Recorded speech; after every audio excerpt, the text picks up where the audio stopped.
तो फ्रेंड्स, कैसे हैं आप लोग। आज हम लोग ज्योग्राफी के उन प्रश्नों को देखेंगे जो कि लघु उत्तरीय प्रश्न है, और सभी प्रश्न जो इनमें शामिल किए गए हैं सभी बोर्ड मॉडल हैं, इसलिए आप सभी प्रश्नों को देखेंगे।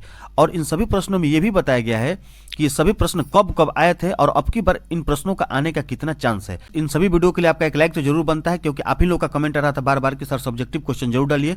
तो प्लीज फ्रेंड्स, आप इस वीडियो को एक लाइक जरूर कर देंगे, और साथ ही अगर चैनल पर नए हैं तो चैनल को सब्सक्राइब करके बेल आइकन को प्रेस कर देंगे। तो चलिए हम इस वीडियो को शुरू करते हैं। तो फ्रेंड्स, इसमें जो पहला क्वेश्चन है कि खनिजों के संरक्षण एवं प्रबंधन से क्या समझते हैं, अथवा खनिजों के संरक्षण के उपाय सुझाइए। यानी कि यह प्रश्न जो है एक ही प्रश्न है और ये दो तरीके से पूछ सकता है।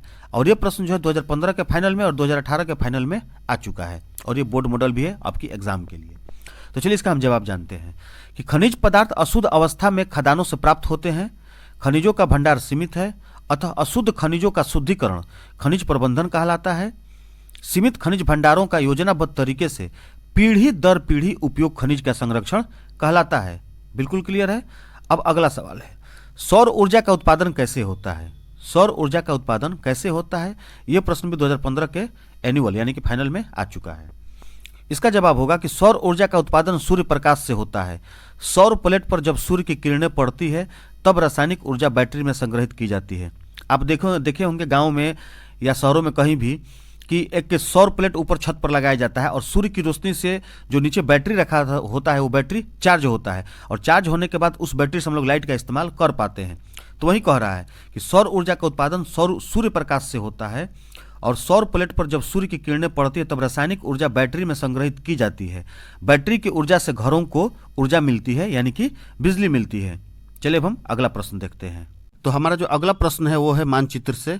आप पढ़े होंगे मानचित्र चैप्टर को ज्योग्राफी में, उसी से ये प्रश्न है, और ये बोर्ड मॉडल भी है, यानी कि 2015 के एनुअल में ये भी आ भी चुका है। तो चलिए हम प्रश्न को देखते हैं कि समोच्च रेखा से आप क्या समझते हैं, इसकी दो विशेषताएं कौन कौन सी है। यानी कि समोच्च रेखा के बारे में लिखना है और इसकी दो विशेषताएं लिखना है। तो इसका जो जवाब होगा कि समोच्च रेखाओं की सहायता से उच्चावच प्रदर्शन की विधि को सर्वश्रेष्ठ माना गया है। यह एक मानक विधि है। वस्तुतः किसी धरातल पर समुद्र तल से समान ऊंचाई वाले स्थानों को मिलाने वाली काल्पनिक रेखाओं को समोच्च रेखा कहते हैं। इन रेखाओं को क्षेत्र में संपन्न किए गए वास्तविक सर्वेक्षण के आधार पर खींचा जाता है। मानचित्र में प्रत्येक समोच्च रेखा के साथ उसकी ऊंचाई का मान लिख दिया जाता है, और मानचित्र पर इन रेखाओं को बादामी रंग से दिखाया जाता है। आप लोग याद रखेंगे कि मानचित्र पर इन सभी रेखाओं को बादामी रंग से दिखाया जाता है। और इसकी जो दो विशेषताएं हैं, पहला है कि समोच्च रेखा सदैव से प्रारंभ होती है और इसके मध्य का अंतर सदैव समान होता है। और दूसरी विशेषता है कि अगर समोच्च रेखाएं पास पास हैं तो धरातल पर ढाल तीव्र होगा, और अगर समोच्च रेखाएं दूर दूर हैं तो धरातल पर ढाल जो होगा मंद होगा, यानी कि धीरे होगा। चलिए अब हम अगला प्रश्न देखते हैं। यह प्रश्न भी आप लोगों के लिए VVI है, आप इसको बिल्कुल याद रखेंगे। चलिए अगला प्रश्न है कि चिपको आंदोलन क्या है। यह प्रश्न तो आपको बिल्कुल ही VVI है, क्योंकि इस प्रश्न को आप वेरी वेरी इंपॉर्टेंट में रख सकते हैं, और इसको आप ऑब्जेक्टिव में भी देख सकते हैं कि चिपको आंदोलन का उद्देश्य क्या था, चिपको आंदोलन कब हुआ, चिपको आंदोलन किसके लिए चिपको आंदोलन किया गया था। ये सभी प्रश्न आपको ऑब्जेक्टिव में मिल जाएंगे एक नंबर में। और आपको यहाँ भी आप देख सकते हैं कि ये बोर्ड मॉडल क्वेश्चन है, और 2015 के फाइनल में और 2018 के फाइनल में भी प्रश्न पूछ चुका है। इसलिए ऐसे भी अब की बार एग्जाम के लिए, मैट्रिक बोर्ड के एग्जाम के लिए ये इंपॉर्टेंट है। तो चलिए इसका हम जवाब जानते हैं।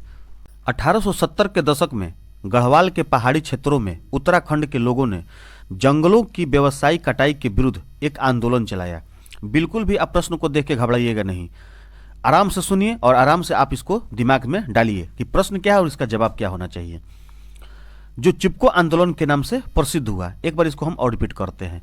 1870 ईस्वी के दशक में गढ़वाल के पहाड़ी क्षेत्रों में उत्तराखंड के लोगों ने जंगलों की व्यवसायिक कटाई के विरुद्ध एक आंदोलन चलाया, जो चिपको आंदोलन के नाम से प्रसिद्ध हुआ। ग्रामीण लोग पेड़ों को कटने से बचाने के लिए उनके साथ चिपक जाते थे, यानी कि पेड़ों को जो है पकड़ लेते थे। इस आंदोलन का नेतृत्व चंडी प्रसाद भट्ट और कई महिलाओं ने किया। इस आंदोलन में बहुत से लोग शामिल होने लगे। इस आंदोलन का प्रभाव भारत के विभिन्न क्षेत्रों पर पड़ा। इस आंदोलन से हेमवती नंदन बहुगुणा भी जुड़े। इस आंदोलन का सबसे बड़ा प्रभाव यह पड़ा कि 15 वर्षों तक हिमालय वनों की कटाई रोक दी गई। आज चिपको आंदोलन सारी सीमाएं लांघकर विदेशी धरती पर भी जा चुका है। क्लियर है? थोड़ा सा जवाब है और मेन पॉइंट आपको इसमें से याद कर लेना है। चलिए हम अगला प्रश्न देखते हैं। अगला प्रश्न जो है, हरित क्रांति से आप क्या समझते हैं? बिल्कुल वीवीआई प्रश्न है, आप इसको याद रखेंगे। बिल्कुल ही वीवीआई है। और ये हरित क्रांति जो है आपको ऑब्जेक्टिव में भी पूछता है और ये लघुत्तरीय प्रश्न में भी आता है और कभी कभी दीर्घोत्तरीय प्रश्नों में भी आप इसको देखेंगे। और ये 2011 के फाइनल में और 2016 के फाइनल में ये आ चुका है, आप इसको भी याद रखेंगे। चलिए, तो हरित क्रांति से आप क्या समझते हैं? तो इसका जो जवाब होगा कि भारतीय कृषियों में क्रांतिकारी विकास को हरित क्रांति कहते हैं। नई प्रजातियों की फसल लगाकर, सिंचाई सुविधाओं, आधुनिक उपकरणों के प्रयोग एवं रासायनिक खाद उर्वरकों के प्रयोग से भारतीय कृषि में सोना उत्पादन होने लगा है। यानी कि बहुत ही अच्छा पैदावार हो चुका है भारत की कृषि का। भारतीय कृषि अब सहारा नहीं बल्कि व्यवसाय बन गई है। कृषि में आई इस अमूलचूल उत्थान को हरित क्रांति के नाम से जाना जाता है। अगला प्रश्न है कि बिहार में वनों के अभाव के 4 कारणों को लिखिए। यानी कि बिहार में वनों का अभाव है, बहुत कम है, इसका 4 कारण क्या है?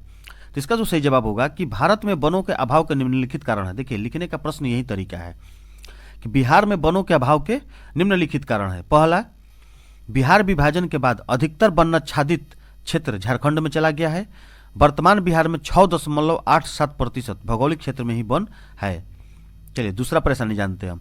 बिहार में गंगा का उत्तरी मैदान काफी उपजाऊ है, अतः यहाँ के लोग वन लगाने की अपेक्षा कृषि करना ही सर्वोत्तम मानते हैं।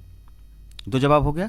तीसरा जवाब है कि वनों की अंधाधुंध कटाई के कारण यहाँ वनों का अभाव है, इसलिए वन को जितना हो सके हम वृक्ष लगाएं, ताकि क्या होता है कि बिहार में वनों को बचाया जा सके और पूरी धरती को प्राकृतिक से हम लोग ढक सकें। सवाल नंबर 4 है कि बिहार वासियों में वनों के महत्व से संबंधित जागरूकता नहीं है।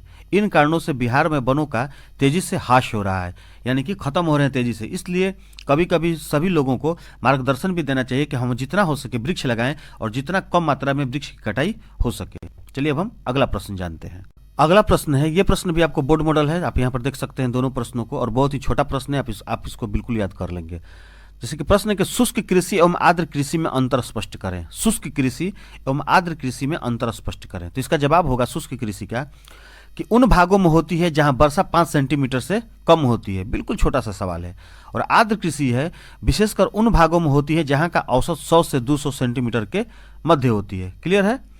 चलिए, अगला है कि जीवन निर्वाह कृषि से आप क्या समझते हैं? जीवन निर्वाह कृषि से आप क्या समझते हैं? तो इसका जवाब होगा कि इसकी कृषि उन देशों में की जाती है जहां कृषक अपने जीवन निर्वाह लायक कृषि उत्पन्न करता है। ठीक है, इसकी कृषि उन देशों में की जाती है जहां कृषक यानी कि जो किसान है अपने जीवन निर्वाह लायक कृषि उत्पादन करता है।